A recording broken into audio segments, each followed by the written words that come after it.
কেমন আছো তোমরা সকলে? আশা করছি ভালো আছো।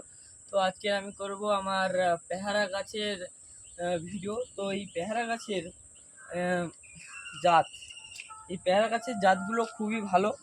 আমি একটা দুটো এনেছি, এখনও মোটামুটি ফল ধরেছে এবং কুড়ি আসা চলছে।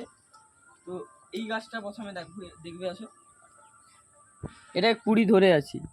এটা হয়তো আর 15 দিন পরে ফল প্রডিউস করবে, ছোট আবার ফল হবে, যেরকম এমন এখানে হয়েছে এই দেখো ছোট ফল, এরকম ফল হবে, তারপরে আবার বড় হবে।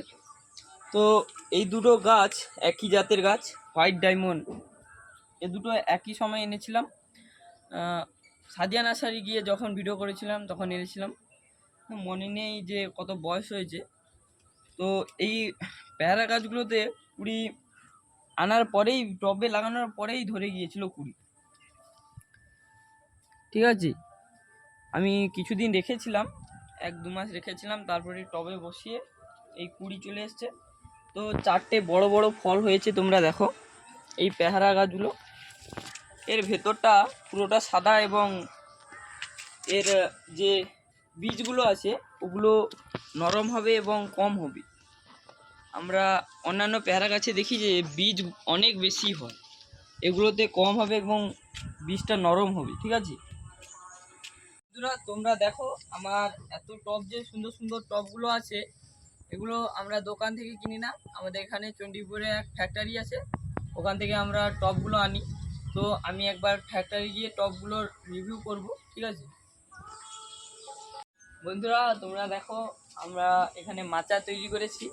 এই মাচায় ওইদিকে ঝিঙ্গা গাছ দিয়েছি এবং এদিকে তরাই গাছ।